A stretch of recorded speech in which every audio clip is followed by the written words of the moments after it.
Di tengah perkembangan zaman yang serba cepat, tak sedikit warisan budaya yang perlahan menghilang. Salah satunya adalah gubrak lesung, yaitu sebuah kesenian tradisional khas Banyumas yang dulunya akrab dengan kehidupan masyarakat desa. Dahulu, lesung hanya digunakan untuk menumbuk padi. Namun lebih dari itu, lesung menjadi suara yang menyatukan, suara yang menandakan hajatan, kebersamaan, dan sukacita. Kini, hanya segelintir orang yang masih bisa memainkan alat ini dengan irama yang khas.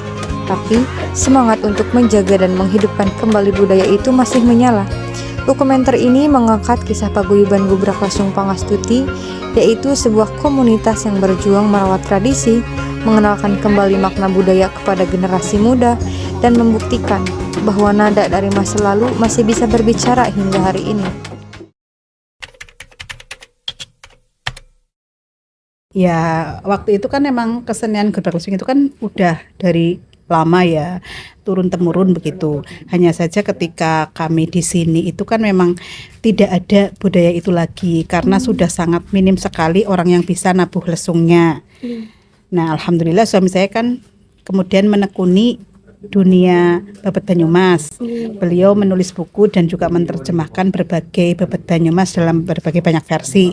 Nah, untuk memudahkan supaya Babad Banyumas itu bisa dipahami oleh masyarakat, itu salah satu cara yang ditempuh oleh Pak Nasirun selaku penerjemah dan penulis buku serial Babad Banyumas itu mengambil jalan dengan menggunakan nyanyian. Nah, karena kita di Babad Banyumas, jadi kita kemudian cari musik klasik apa nih yang cocok juga gitu ya. Akhirnya kemudian kita punyalah ide untuk mengumpulkan orang-orang yang masih bisa bermain lesung kayak gitu. Waktu itu seperti itu ceritanya. Kemudian kami undang para sesepuh itu gitu ya, meskipun mereka sudah tidak kuat tapi mereka paling tidak bisa mencontohkan kayak gitu. Nah, akhirnya terbentuklah komunitas ini. Komunitas Gubrak Lesung Pangastuti namanya. Kalau saya itu di sini mulai istilahnya mengadakan kesenian Gubrak Lesung itu 2017. Waktu itu ketika suami saya sudah menulis buku buat Banyumas. Mulai kita latihan sampai sekarang ya kalau ada event-event kita masih pakai Gubrak Lesung. Kenapa penting? Karena sebetulnya ini kan warisan ya, warisan budaya yang sampai sekarang itu sudah sangat sulit ditemukan. Jadi mungkin dalam satu kecamatan yang katakanlah mungkin 15 desa, mungkin hanya 2 desa yang masih ada Gubrak Lesung itu. Nah, karena kami adalah senang berkesenian, senang berkebudayaan, akhirnya kami berusaha untuk menjaga supaya kesenian ini tuh tidak sampai hilang gitu.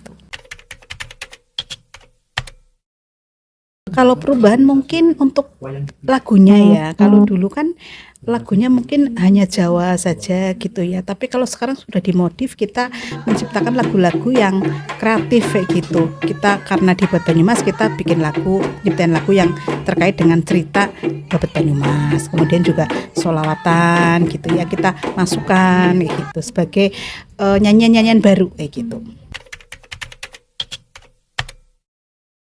Tantangannya mungkin tidak semua personil itu bisa main lesung ya, karena itu kan butuh keterampilan tertentu. Jadi kayak misalkan dicontohkan di grup ini saja, itu yang bisa nabuh yang bagus itu membunyikan lesungnya itu paling 7 orang. Kalau yang lainnya itu belajar dan belum pinter-pinter. Jadi kalau pemain inti yang 7 orang itu tadi nggak full, nggak penuh, itu nanti musiknya itu juga kurang enak didengar kayak gitu karena beda orang kayak gitu. Jadi kesulitannya di situ. Kalau untuk nyanyian sih nggak ada masalah ya, karena yang nyanyi siapapun bisa gitu ya. Tapi kalau yang nabuh itu memang semakin kesini itu semakin sulit menemukan personil baru sebagai pengganti penabuhnya itu.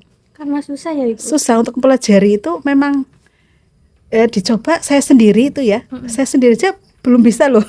Kalaupun bisa membunyikan tapi itu istilahnya tanpa irama ya, jadi cuman hanya nabuh aja. Tapi untuk gabung itu kan harus kompak gitu ya, ada urutannya kayak gitu. Itu nanti kalau salah masuk kan nanti nggak jadi juga gitu. Kita ngambil bahwa ini kan kebiasaan biasanya itu dipakai dulu itu ketika orang mau hajatan ya. Jadi itu untuk membunyikan itu supaya mengasih tahu kepada tetangga sekitar bahwa oh si orang ini itu ada hajatan. Jadi mengundang orang gitu ya, mengundang orang untuk datang untuk bersama-sama istilahnya ikut bahagia dengan hajatan itu. Dan juga ini memberikan pengertian bahwasanya ketika saudara kita ada keperluan atau hajat itu, maka siapapun tetangganya itu harus siap membantu rame-rame dengan gembira, dengan happy. Jadi ada yang misalkan membikin jenang atau ketan wajik gitu ya, nanti kan dibikin rame-rame, ada iringan musik gubrak lesung untuk menghibur supaya tidak terasa capek. Dan nanti itu istilahnya nanti juga dibagi-bagi dengan yang nabu lesung, yang bikin ini yang wajiknya. Jadi itu menciptakan suasana masyarakat yang saling tolong menolong gitu ya, kemudian bergembira bersama, saling bantu membantu gitu. Jadi untuk merukunkan lah kayak gitu. Gubrak lesung itu dari dulu itu ini keturunan. Setiap orang dulu mau hajat itu pakainya lesungan, kan numbuk beras, tepung, bikin jenang. Jadi ini ada gubrak lesung. Kalau itu kan gubrakan dulu tapi nggak ada nyanyiannya. Berhubung sekarang Pak Nasirun ini nulis Babat Banyumas, jadi kita bikin lagu. Ada Babat Banyumas, ada Panggihwari, ya macam-macam lah. Mana yang itu kita mau, ada orang minta lagu apa, misalnya PKS, ya kita bikin kayak gitu. Jadi udah banyak ya Bu? Udah banyak ya. Ada Agustusan, kalau itu ya 17 kayak gitu. Dulu itu kalau ulang tahun kabupaten, nah itu dipakai Hari Jadi Banyumas dulu. Sini biasanya 7. Iya, kotek ya itu sih menurut aku sih juga nggak tahu, ini turun-turunan. Kadangnya kotek 1, kotek 2, kotek 3, kotek 4 sampai kotek 7 kayak gitu. Iya. Ya jaran bigar itu apa lah, nggak tahu ya. Iya, zaman sekarang itu susah. Orangnya itu yang hobi-hobi saja, yang cinta-cinta saja. Kalau ini pada orang-orang sini itu cinta seni, jadi pada suka. Jarang ini anak-anak muda jarang. Iya, yang sekarang... sukanya yang tua-tua. Ya ini berhubung ada Pak Nasirun yang bikin gubrak lesung, jadi kita hobi, jadi kita ngikut kayak gitu. Oh, ada yang gerakin ya Bu? Iya, ada yang gerakin Pak Nasirun. Dulu ya enggak.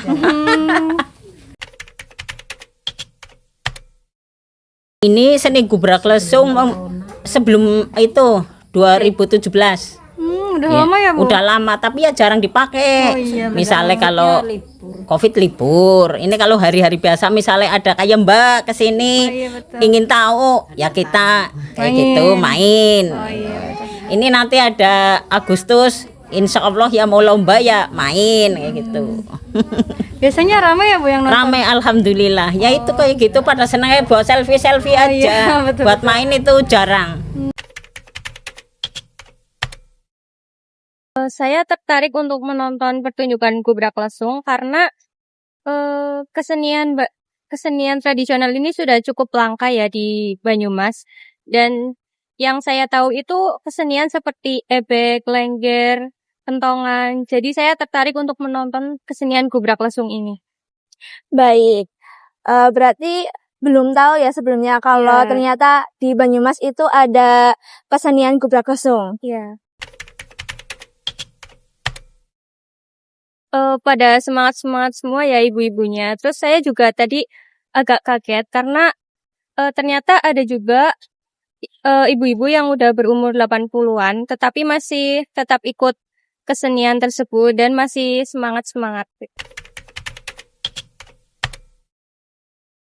Bagian mengesankannya itu ketika udah pada mulai nabuh lusungnya, biarpun berbeda ketukan tetapi masih tetap berirama. Jadi itu enak didengar. Terus juga ada nyanyiannya. Jadi terdengar lebih asik gitu.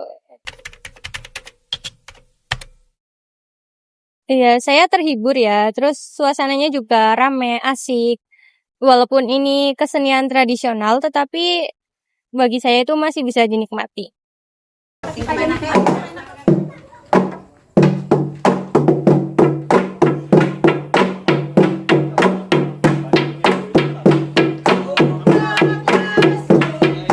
Dari tabuhan lesung yang sederhana, kita belajar tentang ketekunan, tentang warisan yang bukan sekadar dikenang, tapi juga dihidupkan kembali, tentang semangat yang tak lekang oleh usia dan budaya yang tetap tumbuh dalam kebersamaan. Gubrak lesung bukan hanya alat musik, ia adalah identitas, adalah cerita yang terus berdetak di antara irama zaman. Di tengah keterbatasan dan tantangan, paguyuban Gubrak Lesung Pangastuti menjadi bukti bahwa tradisi akan tetap bernyawa selama ada yang peduli dan menjaga.